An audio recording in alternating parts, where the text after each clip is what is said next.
یہ ہے جرمنی، جو کہ یورپ میں موجود ایک خوبصورت شہر ہے جو زیادہ تر اپنی ہسٹری کی وجہ سے جانا جاتا ہے۔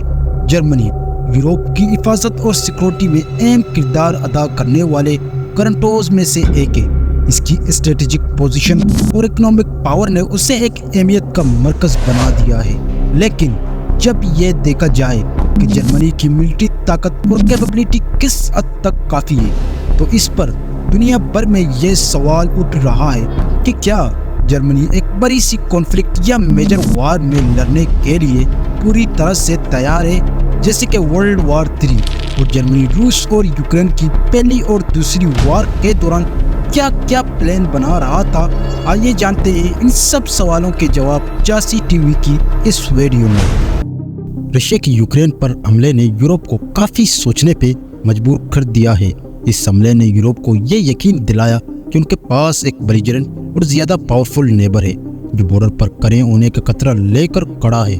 کولڈ وار کے بعد یورپ میں ایک ایسا ماحول تھا جہاں سب ریلیکسیشن اور اسٹیبلٹی کے مزے اٹھا رہے تھے، لیکن جب رشیا نے 2014 میں یوکرین پر پہلا حملہ کیا تو یہ دیکھنے لگا کہ یورپین نیشن کو ایک طاقتور ملٹری کی ضرورت ہے۔ اس حملے نے یورپ کو جگا دیا اور ان کے مائنڈ میں یہ سوال پیدا کیا کہ کیا یورپ کے ایگزسٹنگ ملٹری اور سیکورٹی اسٹرکچر ایک بڑی سی وار میں حصہ لینے کے لیے کافی ہیں یا نہیں۔ اس دوران جرمنی بھی ایک اہم رول ادا کر رہا تھا۔ جرمنی یورپ کے اکنامک انجن کے طور پر کام کر رہا تھا اور اس کا پوزیشن یورپ کی اسٹیبلٹی میں بھی وائٹل تھا، لیکن اس حملے نے یورپ کو یہ بھی یقین دلایا کہ اکنامک اسٹیبلٹی اور ملٹری کیپیبلٹی دونوں ہی ضروری ہیں۔ رشیا نے یوکرین پر دوسرا حملہ بھی کیا اور اس بار یورپ نے زیادہ سیریس اپروچ اپنایا۔ اس دوران یورپ نے یہ بھی دیکھا کہ ان کے پاس ایک بڑا نیبر ہے جو اگریسو ہے اور اپنی جیو پولیٹیکل انٹرسٹس کو پورا کرنے کے لیے تیار ہے۔ جرمنی بھی اس سچویشن میں شامل تھا۔ جرمنی ایک طاقتور اکنامی اور انڈسٹریل بیس کے ساتھ یورپ میں ایک لیڈنگ نیشن کے طور پر کام کر رہا تھا، لیکن اس بار بھی جب رشیا نے یوکرین پر حملہ کیا تو جرمنی نے اپنی ملٹری تیاری میں کمی کی وجہ سے یورپ کو ڈس اپوائنٹمنٹ کر دیا۔ یورپ نے دیکھا کہ جرمنی اپنی سیکورٹی کمٹمنٹس کو بھی پورا نہیں کر سکا اور اس کی ملٹری کیپیبلٹی بھی کمزور ہے۔ یہ ریلائزیشن یورپ کے لیڈرز اور سٹیزنز کو یہ بتانے لگی کہ ان کے پاس ایک اسٹرانگ ملٹری کیپیبلٹی ہونا ضروری ہے تاکہ وہ اپنی سیکورٹی کو ڈیفینڈ کر سکیں۔ اس سچویشن میں جرمنی کا رول اہم تھا۔ جرمنی ایک اکنامک پاور ہاؤس ہونے کے باوجود اپنی ملٹری کیپیبلٹی میں کمی رکھتا تھا۔